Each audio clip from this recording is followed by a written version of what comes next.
morning. It is about 10 to 9 Monday morning. Let's start off, actually starting off my own property. Got an early appointment, so just enough time to get my own property knocked out. I did an oil change on the Skag. This I did an oil change on a few weeks ago. It's been running fine, although it's not overfilled. It's perfect. It's perfectly filled. Everything's perfectly fine. Gaskets, everything's on nice. Upon startup, this now has all of a sudden developed some kind of a blue smoke, which I do not like. It goes away after a second. It's just a puff of like a lot of blue smoke. Smells like a burning. I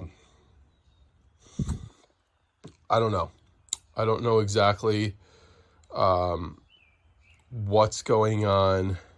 Into this was just old oil residue in here. That's not from a leak, from a change. That once that stuff gets dirty, it's annoying to get off. And I purposely cleaned like the barcode and the numbers, just so you could see when I was trying to sell this originally. So anyway, let me get this moved out of the way. I'll take the Skag. We'll use the Skag on my own lawn. It's not super long, doesn't need to be cut, but we're gonna put some fertilizer and some lime. We're gonna do both fertilizer and lime. With the impending rain, we got a few days of rain after this, so want that to kind of seep in. So that's the plan. Otherwise I would have waited till like midweek to cut this, but that's fine. We'll cut it today. We'll get it out of the way, and go from there. Let me get everything started. Today, when I get back, plan of attack. Ooh, I thought I dropped the phone. All right, plan of attack. We got a brand new property we're servicing. It's right next to another property I do, which is actually they're essentially behind my house, but if I have to drive kind of around, it's kind of annoying.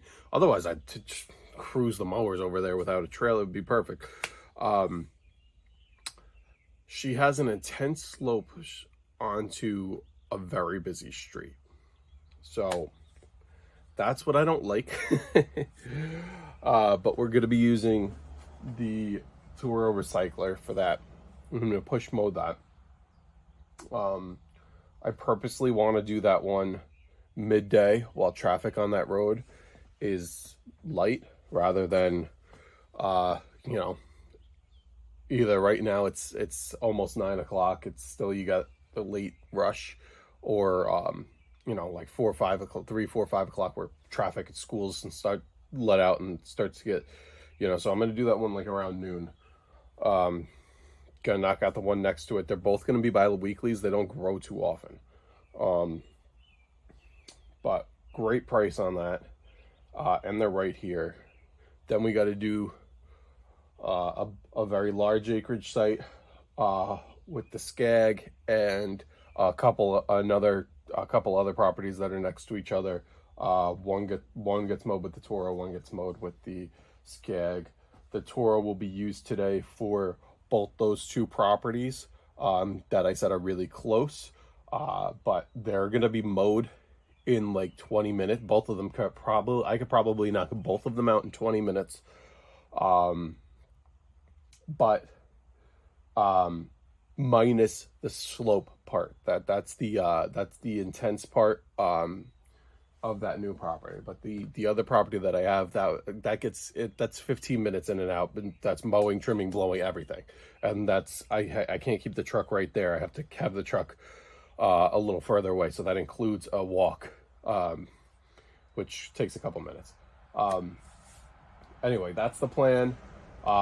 Everybody's got fresh blades. Well, freshly sharpened blades. One of these Toro blades in the middle is kind of bent, so I need to get a jack and actually replace that. But I figured the properties that's going on today are or actually this whole week, are there's only like one property where I would like it to look perfect. Not perfect, but nice, and whatever, it is what it is. But they're going to get mowed right before the rain, so the rain's going to mess up any striping and imperfections anyway. So all right, anyway, let me get to moving this out. You could see I'll leave this here. I'll try and angle this down a little bit.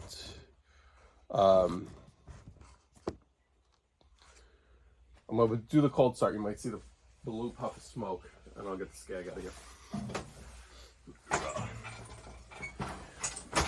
It's 46 degrees right now, but it's going to get up to close to 80, but it's 46.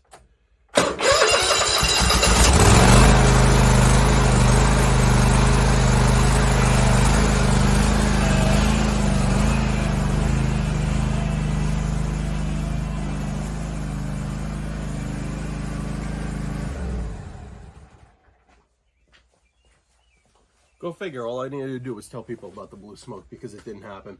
I still kind of smell it a little bit. It doesn't smell 100% to me. But maybe there was just something, something somehow got in there that's puff. But it, I read online, and I was worried that it blew like a head gasket or something like that. That's also talked about like, what do you call that? Like those evap, like it's like the hoses that it's for the emission stuff. Could be like kind of kinked or something like that. But I don't know. I don't know. I didn't do it. I'm gonna hop on the Skag. I'm gonna start mowing. Just knock this out, knock some trimming out, change real quick back into nicer clothes, try not to get too dirty, head to the appointment. I'll be back. I'll probably come back, have lunch. I got to stop, fill the car up, do a couple errands, and come back, have lunch. I'm hoping by noon to be out and servicing everybody else. And we'll see where it goes from there. But have a great week, everybody. Hopefully the weather isn't as bad as it is for you as it's going to be here. Looks like I'm just getting in Monday, Thursday, Friday this week. Tuesday and Wednesday look like a wash. So we'll see. Have a great day, everybody. All right. Just wanted to touch base midday here. It's about 3 o'clock. Wasn't too happy with how today's going. Number one, I think one of the problems is I took off from my day job. And just for a reason that kind of make me bummed that long story short, I don't want to get into it, but I took off for I guess a personal reason and for an appointment that was just a bust. So basically a waste of a day, but try to salvage the day and make the best I could of it. By the time I got back, I had to eat lunch, whatever. It was basically 12:30, 12:45. I got on my first property.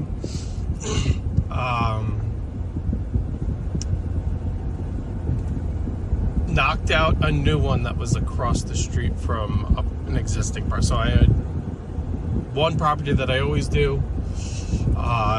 Actually got an upcharge on that, upsell. That was nice. She wanted, just kind of has like a, what do you call it? Like a brick walkway with a ton of just weeds and crap in it. And she asked how much to weed whack all of that out.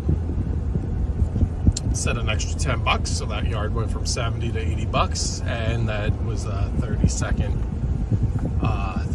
$10. So that was good. That was the good news. The bad news was the property next to her was an absolute nightmare.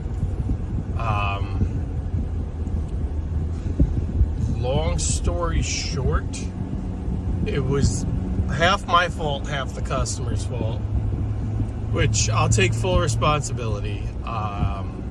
I did a quick job in this early spring, just not even a spring cleanup so much. I ended up doing a little bit of a spring cleanup, cleaned up a down tree, just easy stuff. I never really looked at the yard in detail, but it was just a combination of the customer called me, and I should have known because it was so late in the season, but I should have asked. Always ask, especially if they call you anything early after mid-April. Ask if it's ever been cut this year. Of course, they can lie to you, say it has when it hasn't. I didn't even bother to ask that question. I see it from the road, and it never looked bad. There's just very intense slopes into a very busy road. So, you know, that's, so I had to charge her extra for that, which I told her over the phone, but when I got there, it was like a jungle. And I was like, you know, and I didn't want to start it, and, because part of me is like, all right, let me just, whatever, I double cut it, I just sharpened the blade, like, you know, part of me is just like, let me just try it, because it was still, I priced it at $77, and it was one that could be, if it was totally flat and easy, it could be knocked out in 15 minutes, so that's $77 in 15 minutes. 15 minutes of mowing, you know, some extra minutes with the with either push mower or extra trim. But all in all, I figured, look, if it's gonna cost me an hour today, whatever, it's a little bit of a loss, but then it's easy money going forward once I have the lawn established, right? Well, start doing it. I do half the yard. Okay, so I would say 2/3 of the yard done. Easy, no problems. Double cut, but straightforward, no slopes, just double cut. That's all. It looked fine. Then you get, I didn't realize a good third of the property. I thought it was just a little bit was sloped. I didn't realize a third of the property was on a heavy slope. So I'm just like, you know, what do you do?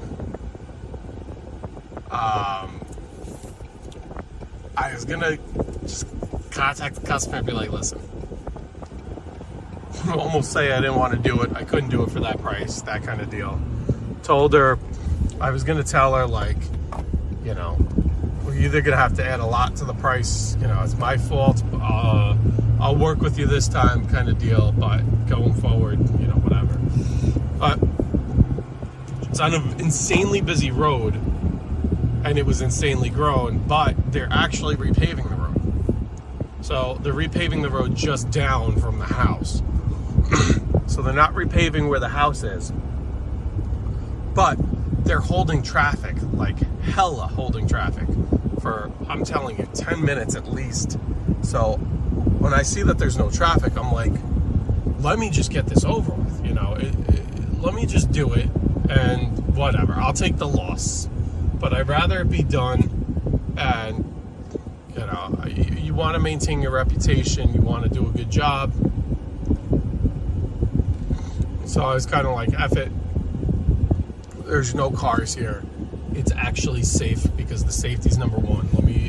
Let me do it while it's safe. So I ended up knocking basically the whole thing out.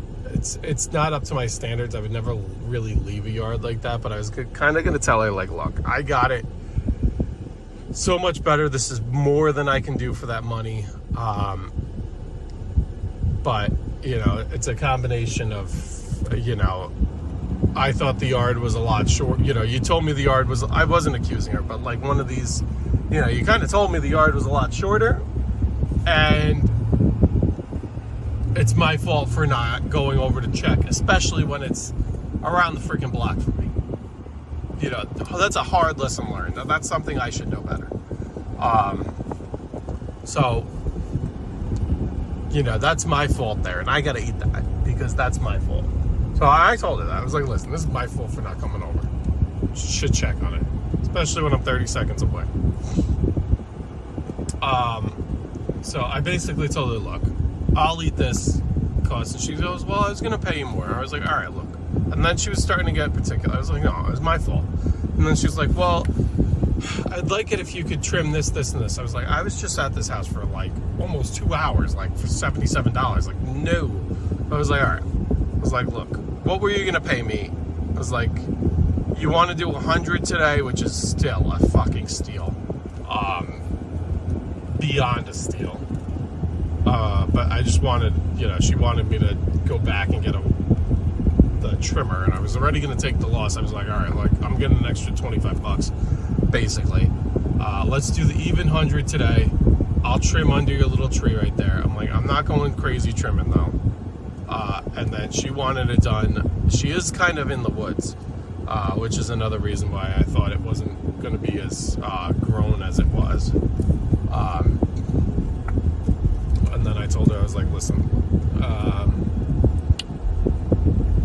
you know, and then we'll, like, instead of, I can't wait 2 weeks on this, I want to come back next week, even if it's like late in the evening, whatever, and just do another cut, try and get the push mower on it again, see if we can get this, because you run into a problem where the push mower just freaking dies on these slopes because the grass is too long and it can't handle it.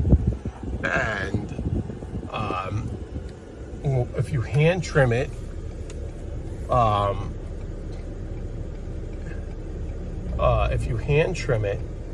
you're looking at number one, it taking a lot longer, and number two, unless you're all you do is all day, all night is trim and never get on a mower, you're never getting that even. Like, you're never, like, it's basically like a giant staircase. That's what the lawn is. It's just shelves. So it's like intense slope, then a little shelf, then an intense slope, then a little shelf. That, like, think of like streets of San Francisco. And then she's like, well, the previous guy used to ride on the level parts. And I'm like, listen, that's awesome for him. I'd love to do that, but it's just the seat of your pants feeling. It's like the mower is gonna kick out from me. I was like, did he have a walk behind? Because the only thing I would use that I would use like a 48-inch walk behind, which I just sold. Which of course you sell, the one time I sell something is when I need it. But whatever. And she's like, no, he rode. So I bet you he had a walk behind with like a sulky Velky kind of thing. But I don't know. I might try it with the Skag, just because there's more control on the slopes, but I really don't want it to get away from me. And the Toro, there's not as much control on the slopes, but God forbid it gets away, it's a lot lighter to pull out and a lot easier to pull out. And you could pull the hydro, you could disconnect the hydros very simply. It's just, you know, it's one of those things. It's the same thing with my other property. Now I'm worried. I'm going to try and raise the hell out of that push mow deck, but I'm worried about push mowing that other property because it's just that slope, that grass is coming in. So I need to do that this week. But I don't know. Maybe later in the week. I am exhausted. I'm gonna go do this property where I'm on the mower for an hour and I can just kind of catch my breath on the mower. We're gonna do this, then I'm gonna go back past the house I did. That's where they're doing the paving. They should be done with the paving by 4. So I want to wait till after 4 to go over there, because I think that road's just going to be a mess with all the traffic right now. That's the reason why I kind of came over here. Let me get him done, then let me go, let me kind of backtrack. But always something, but we'll get it done. That yard does look so much better, but I couldn't believe I spent 2 hours of work for $180. That's awful. That's awful. My minimum is $125 an hour, absolute minimum. So I just plummeted that rate. But it is what it is. She at least paid me today, so I asked her. She's like, "Do you still want me to pay you at the end with the invoices?" And then part of me is like, I don't want to. I want every single cent. I don't want any kind of credit card fees, whatever. So she's like, "I can write you a check today." So I took a check from her today. So whatever. But going forward, I'll probably just invoice her for the $77. But anyway, I'm here at this yard now. Let me knock this guy out.